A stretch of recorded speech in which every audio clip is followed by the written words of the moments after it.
Yo, what's going on, everybody? Welcome to another episode of the Mack Lessons Radio Show. I am your gracious host. Ladies and gentlemen, my name is Mr. Tariq Elite, also known as Tariq Nasheed, also known as Mr. King Flex. And I'm ready to spit some of that hot fire for you today, ladies and gentlemen.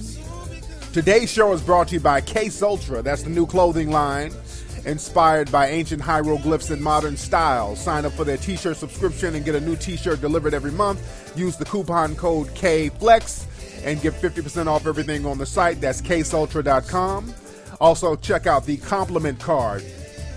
That's a perfect compliment to a Max game.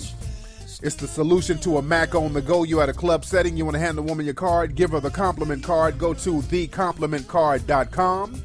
Also, go to myconnectpages.com. Myconnectpages.com is similar to Craigslist, but it's more user-friendly and impressionable. And most of the ads you can post there are free, so it's myconnectpages.com.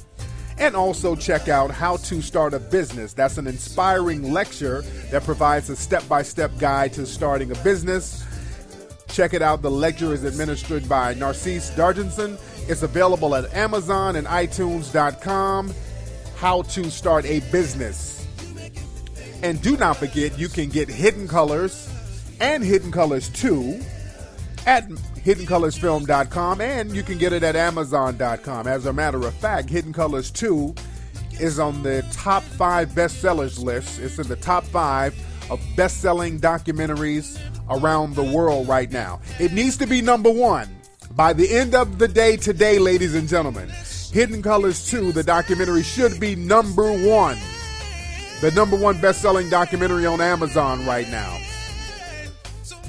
So at the end of the day, we need to make it number 1. I think Harry Potter documentary is a couple of steps ahead of it. But go to Amazon.com and get Hidden Colors right now. Hidden Colors 2. Go to Amazon right now and get Hidden Colors 2, and let's get that thing popping. Let me put on some Mackin music so I can chop up game with the family right about now. Now, I'm going to get into some good game today. I want to talk about this article that was put out. A very scathing article about me. And I'm going to get into that a little bit later on in the show. Follow me on Twitter, by the way, at Tariq Nasheed, TariqNasheed. I tweeted the article, and a lot of people responded and had a lot of things to say about it, and we're going to talk about that on today's show, ladies and gentlemen.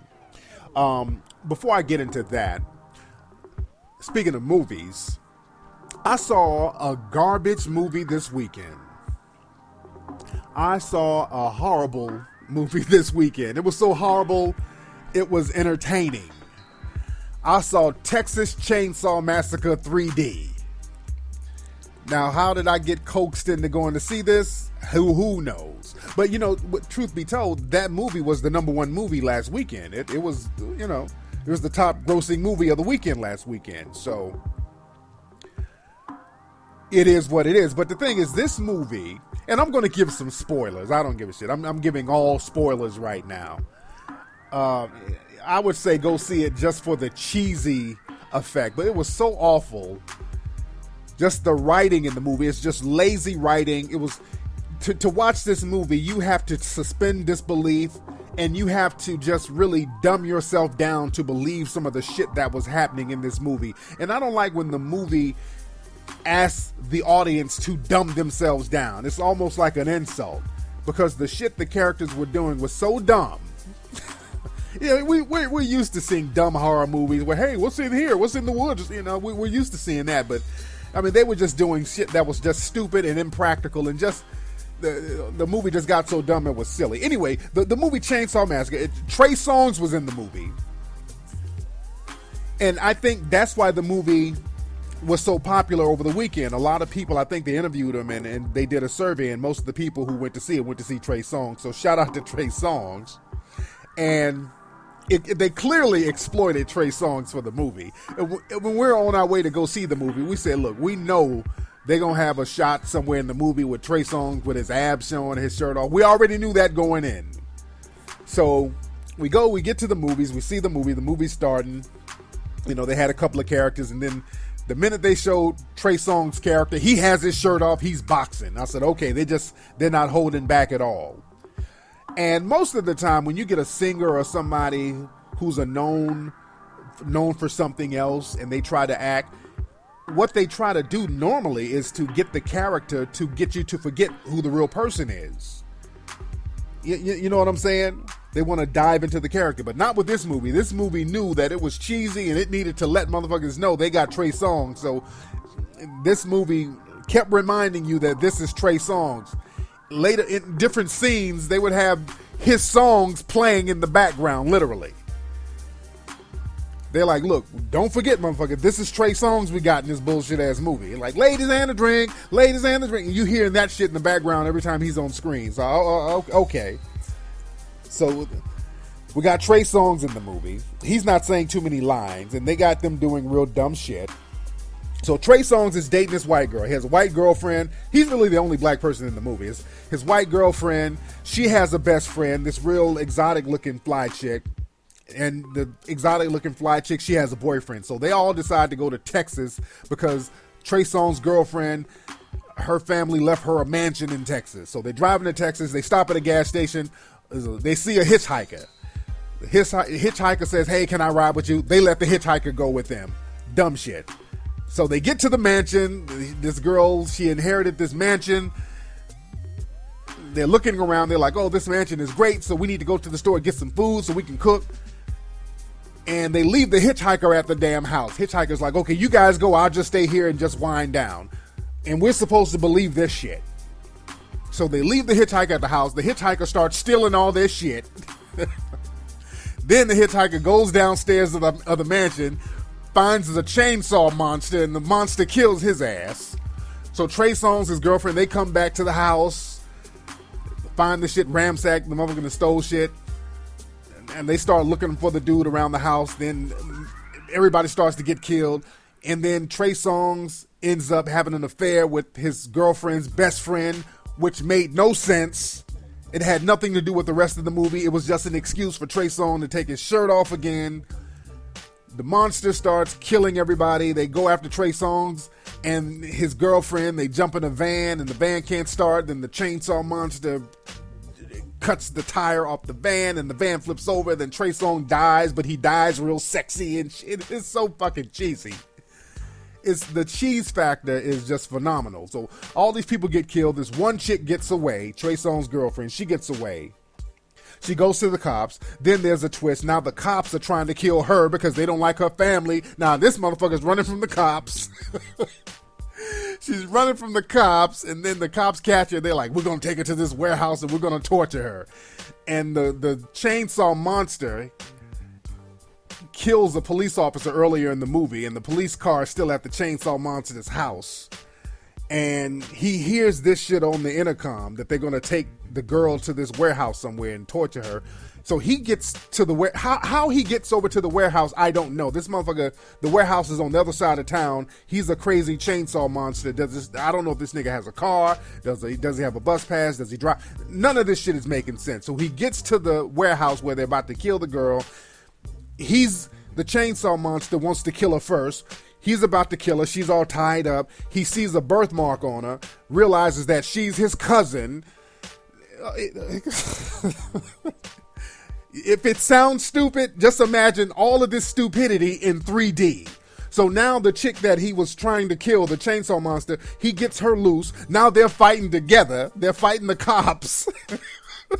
They're fighting the police. And now she realizes he's a cousin, and they're fighting together. And she's like, "Let's get him, cuz." I'm like, she literally says some shit like that. I'm like, they just don't give a damn about the script with this one. So it was that. If what I said sounded like the stupidest shit you ever seen or heard in your life, just go see this movie. More dumb shit like this was happening. It was that dumb. But anyway, I digress. So that's the Texas Chainsaw Massacre 3D. Very cheesy movie. Anyway, like I said earlier, I want to talk about this article that came out in this blog, this website. It's like a gossip site. Now, I talked about this site before a couple of years ago. Madame Noir. Madame Noir. Is it Noir or Noir? Madame Noir. Noire, Madame Noir. Noir. I don't know how to correctly pronounce it with the right accent. But Madame Noir, it's this website. I call it a Negro Bedwench ran website. It's just another Negro gossip site. Nothing progressive on this site.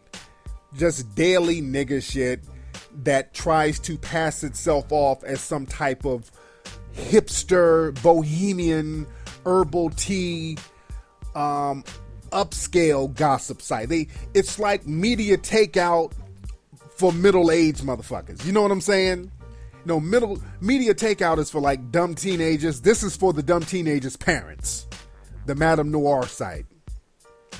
It's the same ignorance, but under the guise of trying to present itself as being sophisticated. And I talked about this site before. They had an article, and they run several articles like this, like 8 ways that black women can get a white man. Little Negro Bedouin shit like that. So this just gives you an idea of the type of site this is. When you have articles about how black women, 8 ways to get a white man and how to get the interracial love you want. They have a whole bunch of that self-hating coon shit on there.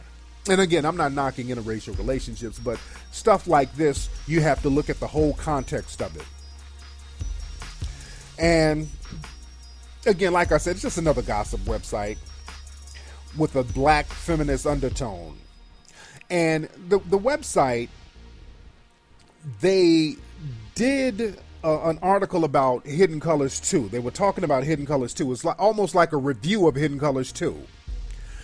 And the name of the article is called Misogynist in the Conscious Community.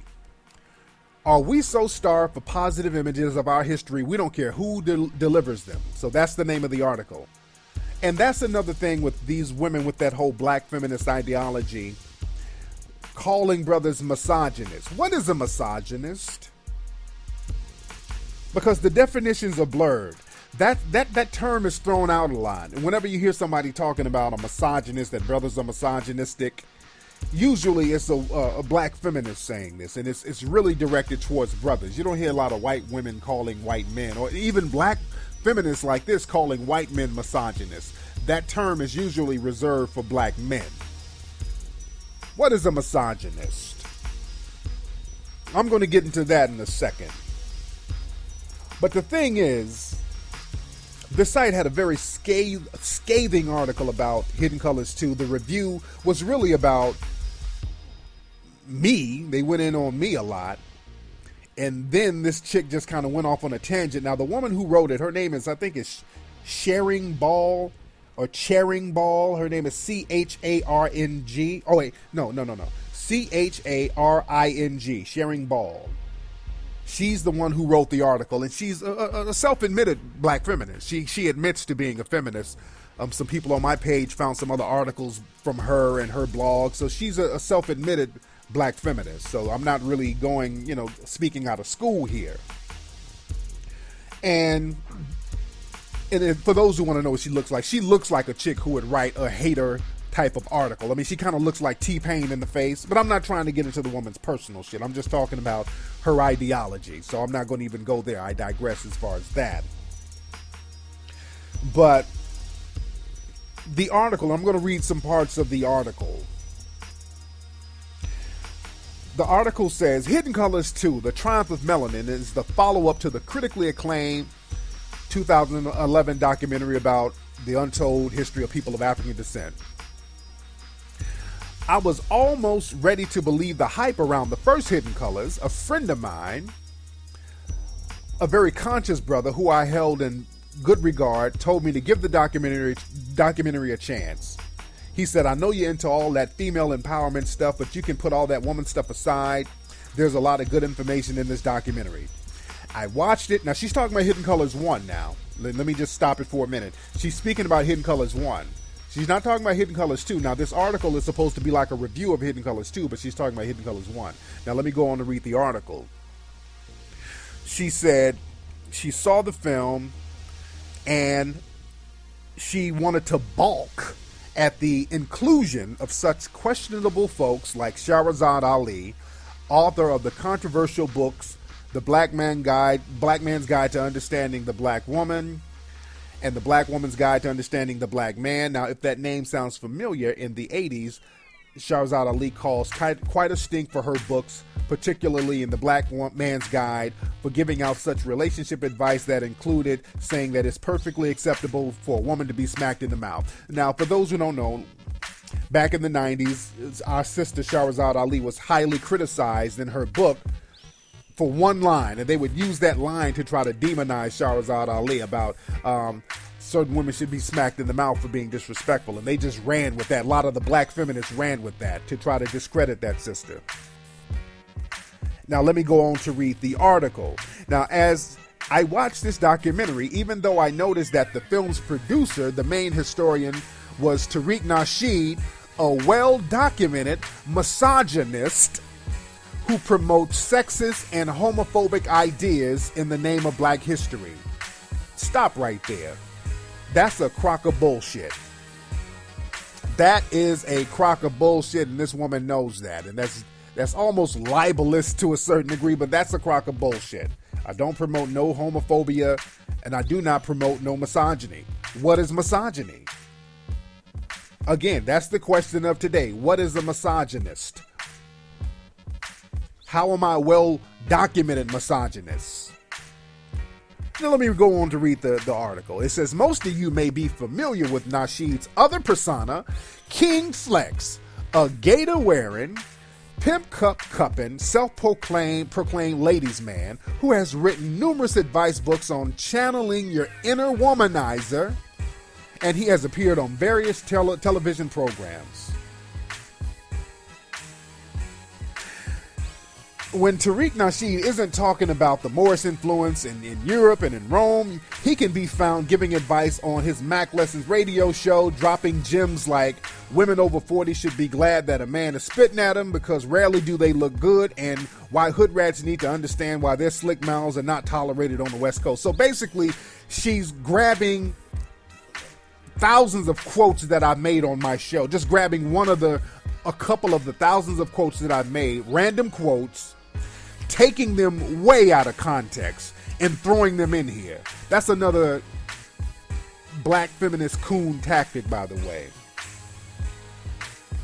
Now let me go ahead and read the rest. He also operates a message board called the United Players of America, where aspiring players and Macks and hustlers can gain valuable insight into the proper way of laying down a smooth pimp hand from veteran players, Macks and hustlers. No, it's not. Oh, okay.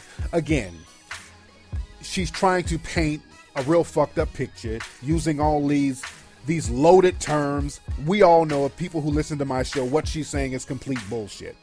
Anyway, now she said, I watch Hidden Colors 1, even knowing that this might be getting credence to what I call the ignorant conscious folks. You know the type. These men and women, some women, who believe that everything, including their own mistakes, helplessness, insecurities, and misgivings in life, are the fault of white men and their evil, manipulative black women cohorts. So she's probably been criticized for being a Negro bedwench before. She knows the whole deal. She said, these are the folks who in one hand will hold black women up as the queens of the earth, but are also quick to slander and say some misogynistic, and she keeps using the word misogynistic, violent language towards women. And then she goes on into this whole thing, how she grew up around these fake conscious cats in Philly. And again, I'm not a part of the conscious community, by the way. I'm not a part of I don't consider myself a part of the conscious community. The conscious community is a very small community. And my film, like Hidden Colors, it really transcends that. And it was successful because it transcended just the small community of the so-called conscious community. And again, I'm on a whole different level. I'm not really I don't consider myself a part of that. So she's trying to lump me in with like the guys who, you know, on the corner kind of preaching, and the guys who are kind of yelling at people walking by, and she's kind of talking about the Hebrew Israelites, and she, you know, that's what she's kind of talking about. And she's trying to kind of connect me with that somehow. And I'm not trying to shit on them brothers, but that's not who I am. Now, let me finish reading the article. She said, after watching the first Hidden Colors, I got the same sort of uneasy feeling I usually get after reluctantly having to pass by the quote-unquote black Taliban and their bullhorns at crowded intersections. Again, she's talking about the Hebrew Israelites. Through very real examples of black history and achievements were included, these scholars and historians also managed to weave a web of conspiracy which makes black women into pathological figures who seek to harm the black man through their choices to obtain degrees and good jobs and homes.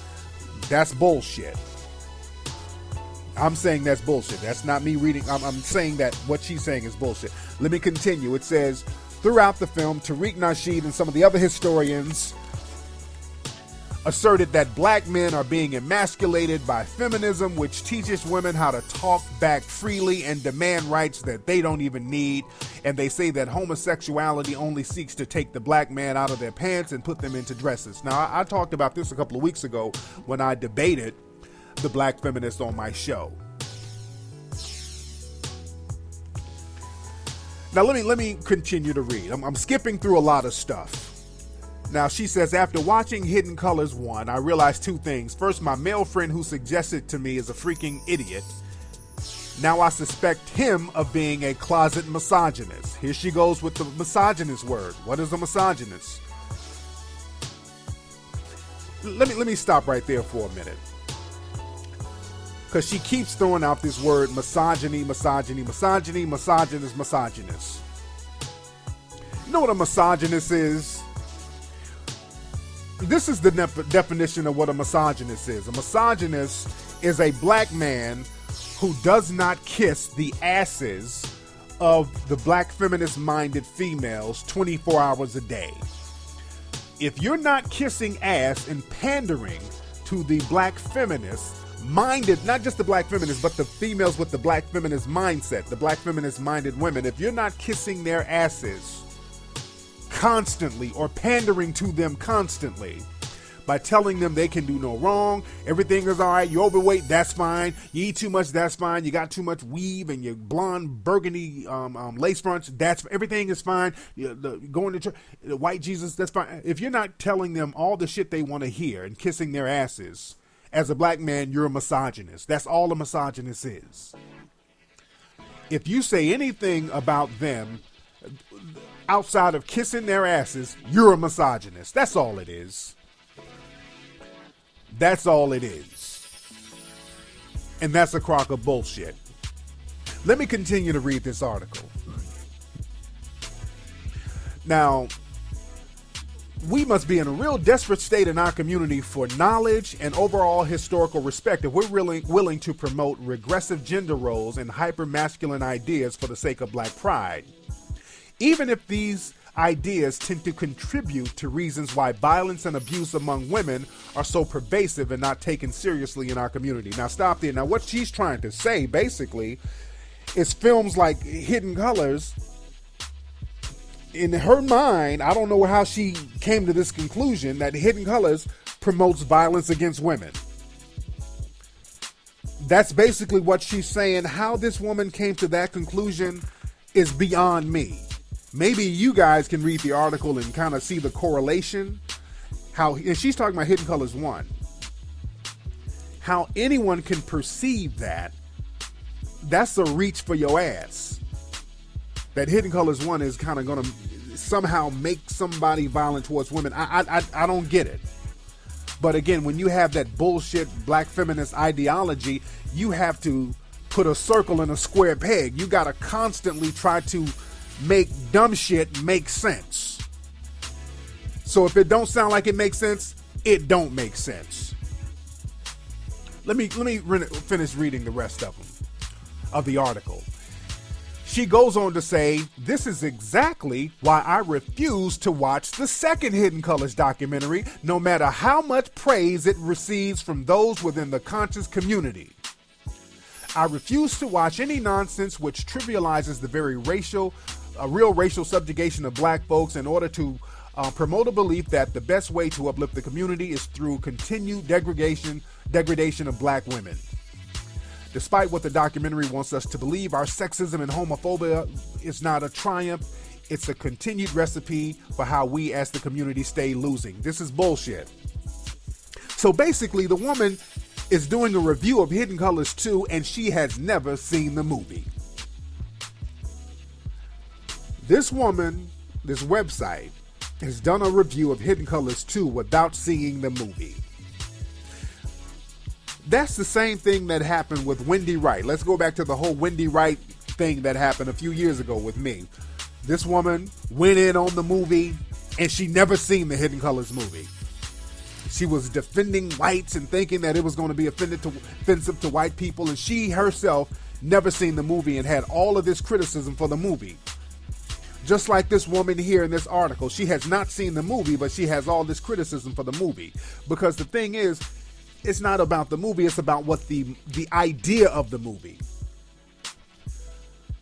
They have criticism for the idea, and that's what bothers the Negro bedwench black feminist.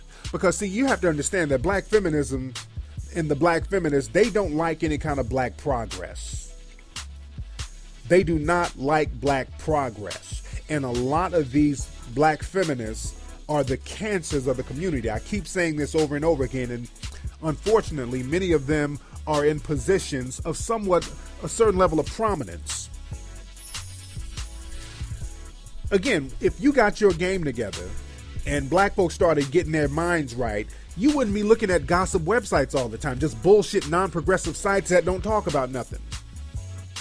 Your game would be tighter, your mouthpiece would be tighter, your knowledge would be stronger, and you would rise above trivial bullshit websites like this. They try to dumb you down. And I always tell people about the industry. A lot of people talk about how there's misogynistic overtones in TV shows, and sisters are shown in negative lights, and black women, like the girl a couple of weeks ago when I debated the black feminist, she was talking about how the images of the video hoes and all that stuff. You have to understand that a lot of executives at these TV shows and TV stations are black women. You have to understand that. A lot of these are black women who are the executives at these at the BETs and all. It's like black females working in there. All of these reality shows, you look at some of the producers at the end of the shows, a lot of them is white dudes and black women. So a lot of sisters be putting, not just, I hate to call them sisters because the Negro bedwenchers, they're nobody's sister. The Negro bedwenchers are not our sisters. But these women executives, in order to get their positions, they have to have that Negro bedwench mentality. So they get in these positions to do all this little slick shit. They don't care nothing about the community.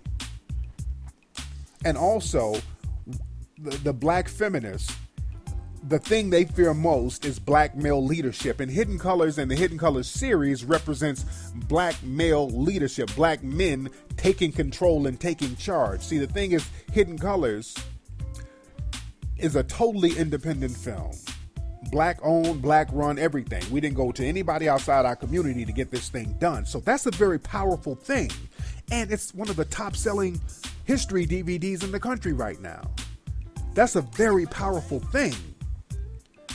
And the buzz is so strong, and it's just everybody's talking about it around the world. So for closet white nationalist dudes and Negro bedwench black feminists, that's threatening, because the Negro bedwench black feminist wants the power structure to be the way it is. They want the power structure to stay the same.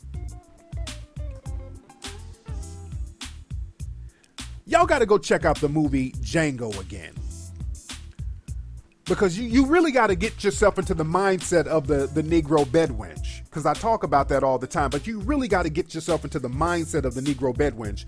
And the movie Django, they had one particular Negro bedwench in that movie, and her part was dynamic. That sister had one line in the whole movie, but she was very prominent in certain scenes. Her name was Sheba in the movie.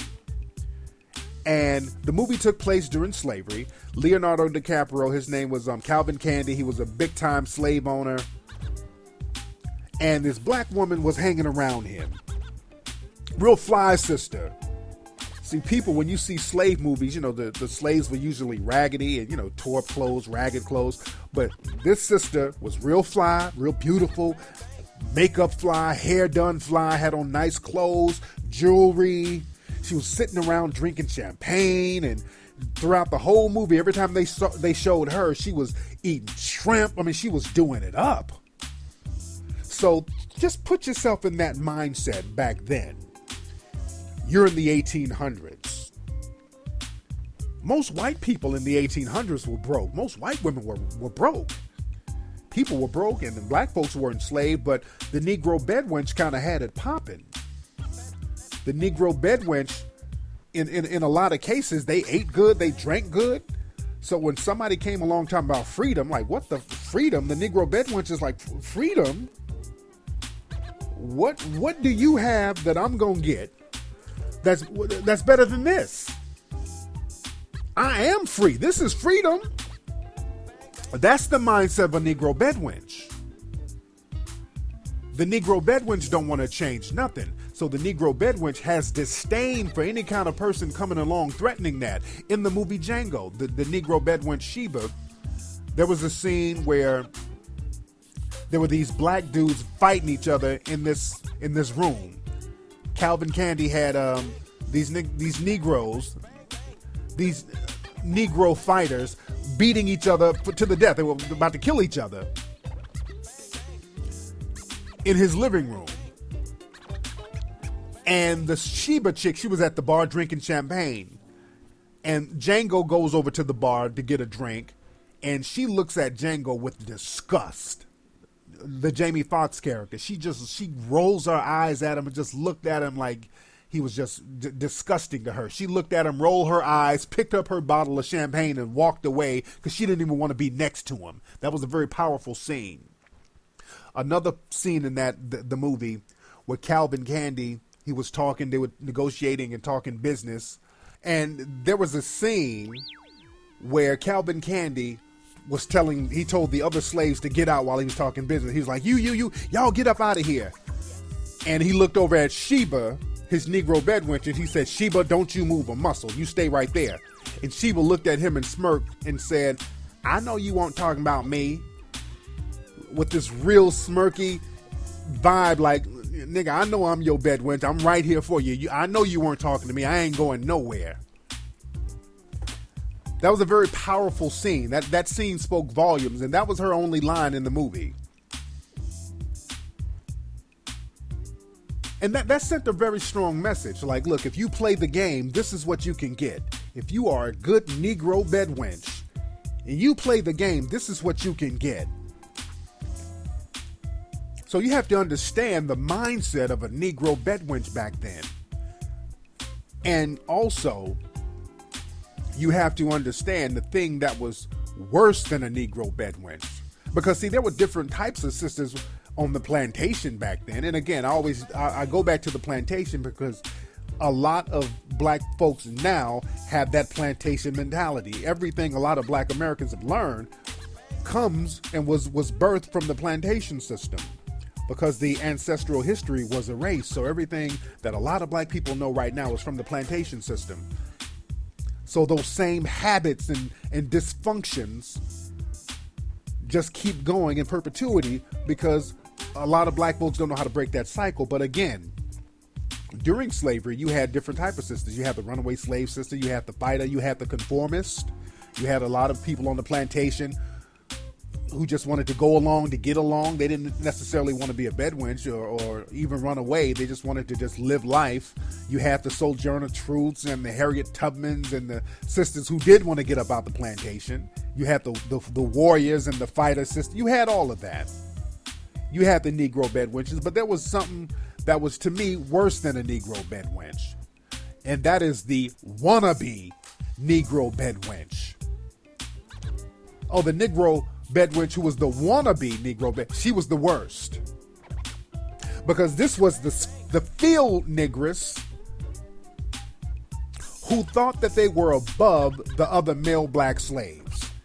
This was the field negress that got a few little better benefits from the slave master. Not that much, but just the few little benefits that the field negress got made her think psychologically that she was better than the rest of the field slaves. But the thing about this one is, the wannabe Negro bedwench wasn't fly enough to be a full-fledged bedwench.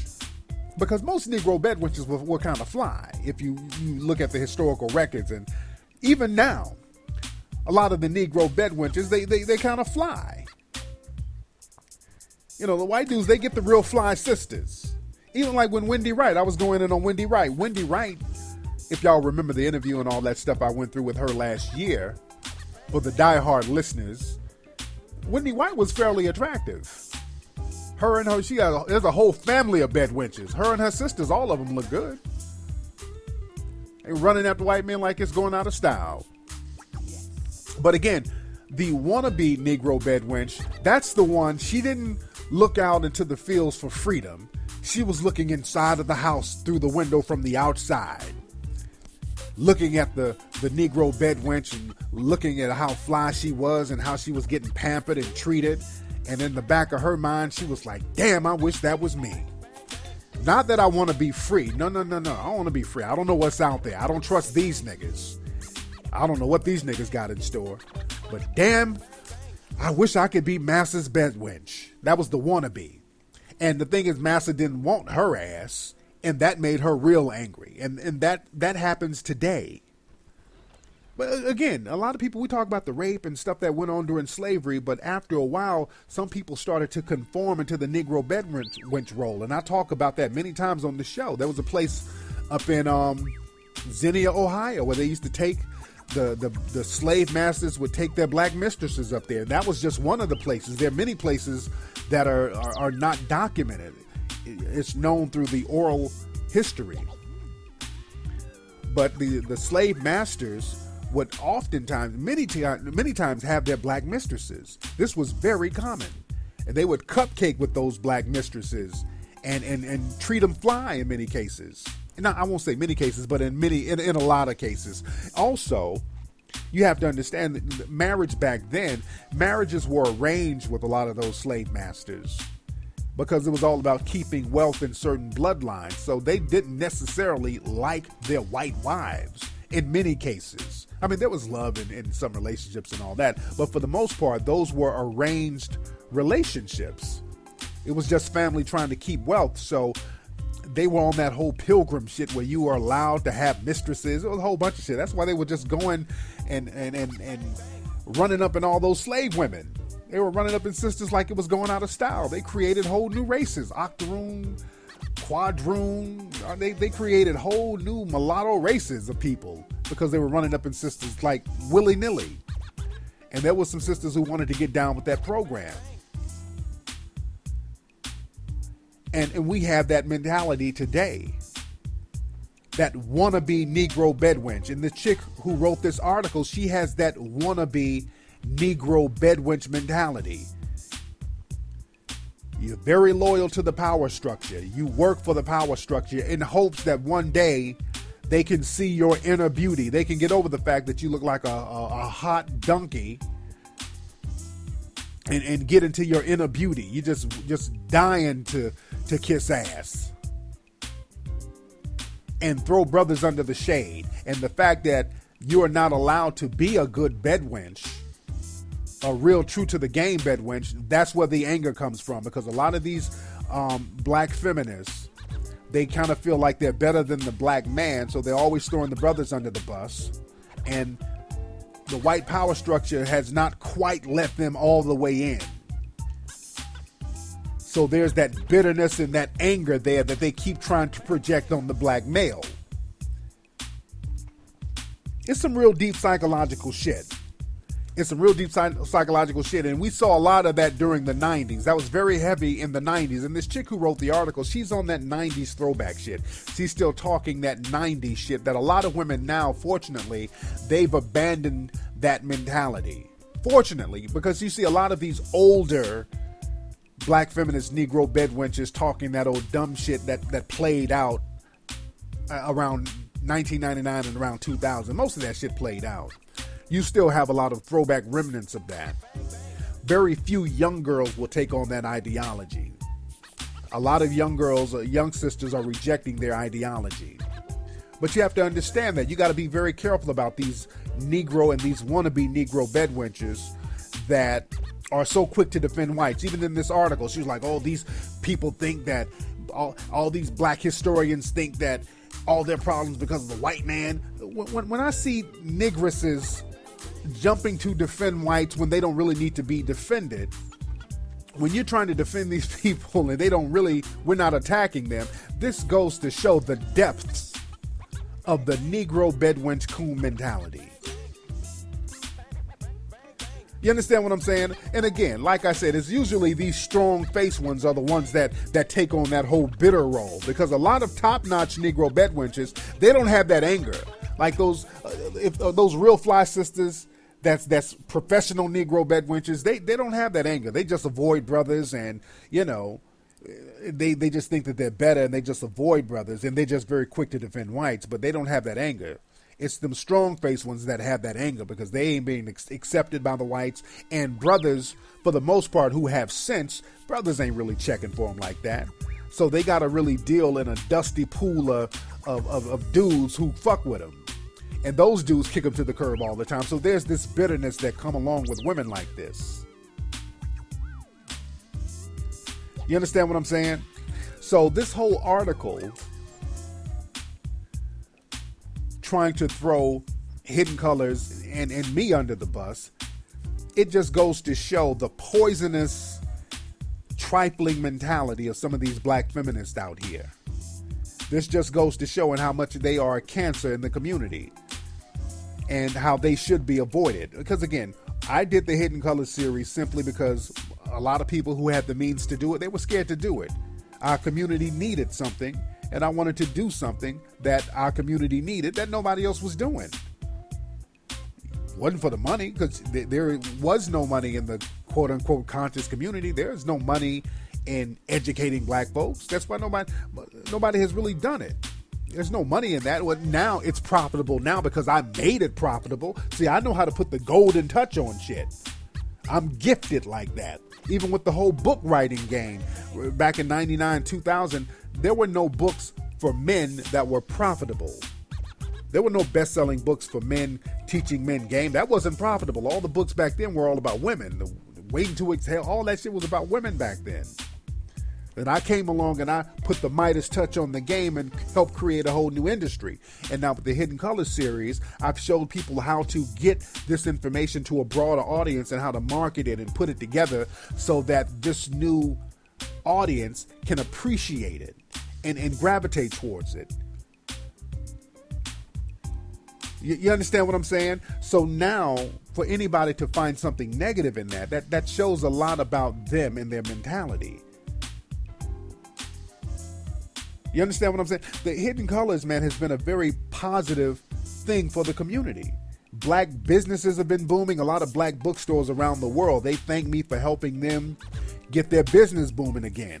People are going to these bookstores around the world, getting Hidden Colors, and not only are they getting Hidden Colors, they're getting other books that they hear about in Hidden Colors to learn more about the things we're talking about. So now there's a resurgence now. There's community groups getting out talking about history now. That's a good thing. There's schools talking about African history now, and people getting together, not partying all the time, because there's a time and place for everything, but people are getting together having study groups about Hidden Colors. That's a good thing. How can you find something negative in that? That shows a lot about your mentality. Teachers are coming up to me with their students and telling me that they play Hidden Colors in classrooms around the country. This is a positive thing. Brothers in Africa are reaching out to us. Brothers in Europe are reaching out to us.